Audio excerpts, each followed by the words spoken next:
Hey everyone, welcome back to Sakura Siki and Strength. So let's talk about our next topic, which is something that I think sometimes gets completely backwards in our society. The difference between being smart and being wise.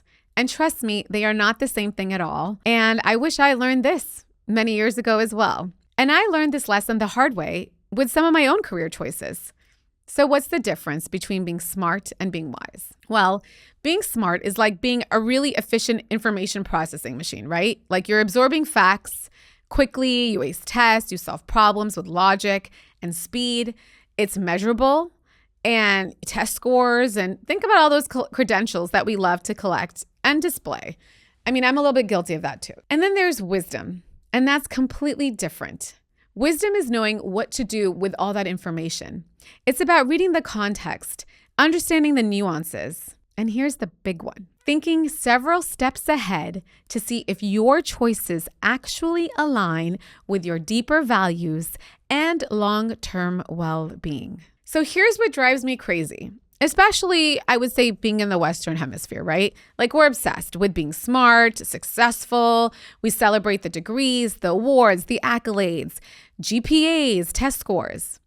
But wisdom? We kind of brush it off as this nice to have soft skill that doesn't really matter in the real world. But think about it. We all know that person who graduated summa cum laude, but can't maintain a healthy relationship to save their life. Or the brilliant executive who keeps making personal decisions that blow up their life. Intelligence without wisdom is like having a Ferrari with no GPS. You can go really fast, but you have no idea if you're even heading in the right direction. So here's my question.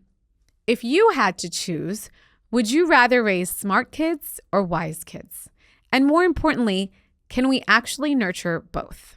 So our entire education system is basically a smart-making factory, at least here in the US.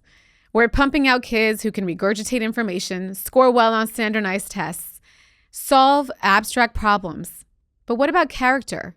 What about emotional intelligence? What about the ability to make good decisions when life gets messy and there's no answer key? There's actually research showing that highly intelligent people can make absolutely terrible decisions when they lack emotional and ethical development. They can rationalize almost anything, convince themselves that their smart solution is the right one, even when it goes against their values or hurts people they care about the most. That's why we're finally seeing more social emotional learning programs in schools. And I'm all here for it. And I'm so glad that many of our children are being introduced to this concept and idea in elementary school. But here's also where it gets tricky for us as parents. Are we accidentally prioritizing that report card over who our kids are becoming as people? Let me give you some examples of what this looks like in real life. A child knows that stealing is wrong because they memorized the rule in school. That's smart. But a child who understands that stealing hurts people, breaks trust, and goes against their family's values, that's wisdom. Here's another example. A teenager who can solve complex calculus problems, but has a complete emotional meltdown every time there's conflict with friends. That's smart without wisdom. And I'm not talking about neurodivergent people. And then there's a child who, when a friend says something hurtful, takes a breath and thinks, I wonder what's really going on with them. Are they having a bad day? How can I respond in a way that helps us both? That's wisdom in action. And now here's where things get really complicated. And this is something I've been wrestling with for years. So wisdom often comes with a price tag, especially for caregivers. Sometimes the wise choice for your family isn't the smart choice for you personally. And that creates this internal tug of war that I think so many of us know way too well. Let me share something really personal with you. When I decided to get into real estate, I thought I was being so smart about it. I had this vision of a flexible career that would let me be present for my kids while still contributing financially to our family. I researched the market. I looked at earning potential. Initially, I even calculated how many deals I'd need to do per year to make it worthwhile. On paper, it all made perfect sense. But here's what I didn't factor in: the reality of what it actually takes to succeed in New York real estate.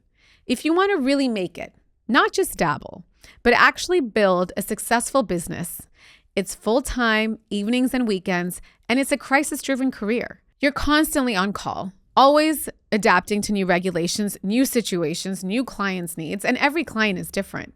Some are good at communicating, some are not. You have to figure it out. And usually you don't really have that much time to figure it out. So I had a choice. Go all in on building my business with the proper support system and infrastructure, or try to be the perfect mom, the perfect agent, the perfect wife, the perfect friend, while doing everything, honestly, on the cheap and just getting help where I needed it for these few days, for these few hours. The smart thing would have been to invest in my business immediately, hire full-time help, get proper marketing support, maybe even bring on an assistant to help me juggle all my responsibilities, and treat it like a serious business from day one. But the wise thing, or what I thought was the wise thing at the time, felt like putting my family first, saving money for our growing household, being the hands-on mom I wanted to be, not investing too heavily in something that I wasn't even sure was going to work out. So guess what I chose? I put it all on myself.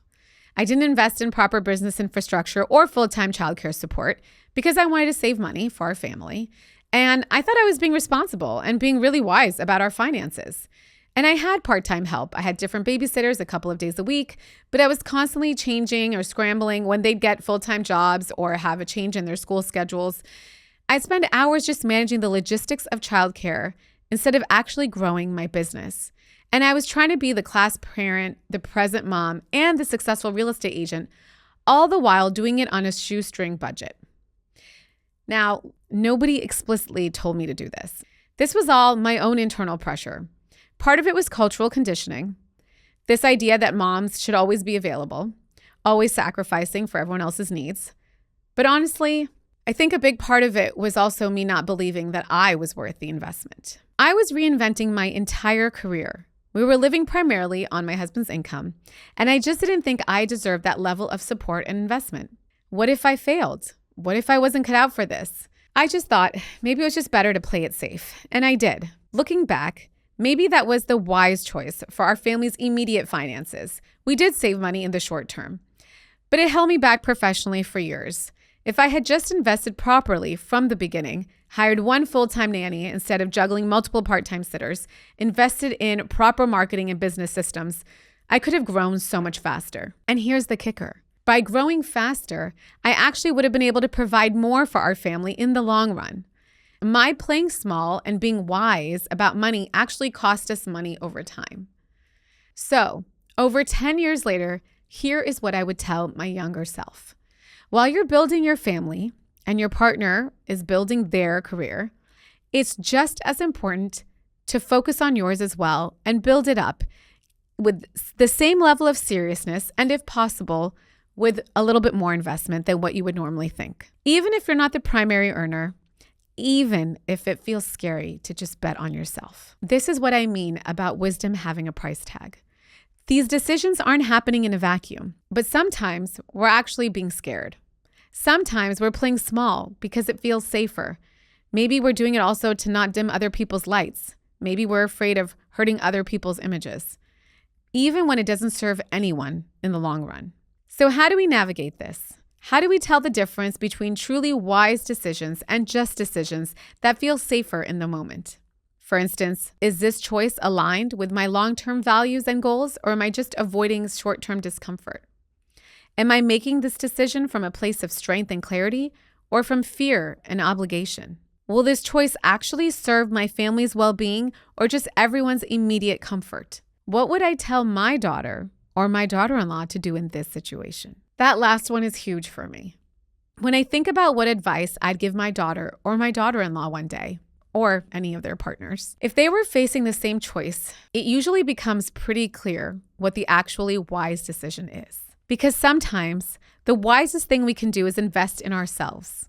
Sometimes the wisest thing is teaching our kids that their caregivers' dreams and growth matter too. Sometimes wisdom looks like taking a calculated risk instead of playing it safe. The thing is, we absolutely need both smart and wise kids, but we also need to recognize that wisdom often comes with real personal costs, and we need to be intentional about when that price is worth paying. Here are the questions I'm still wrestling with, and I'd love to hear your thoughts on this as well. How do we distinguish between necessary wisdom-based sacrifices and just abandoning ourselves out of fear? What practices help us maintain our well-being and growth while still making wise choices for our families? How can we teach our children to recognize and appreciate the invisible acts of wisdom that caregivers make while also showing them that their own dreams matter? And how do we model for our kids that sometimes the wisest thing is really betting on yourself, even when it feels scary? Wisdom isn't just abstract knowledge that you learn from books. It's lived experience that often comes with real costs. And these costs can be borne disproportionately by caregivers who carry the weight of the family's well-being. And here's what I've learned. True wisdom sometimes means refusing to make yourself smaller for everyone else's comfort.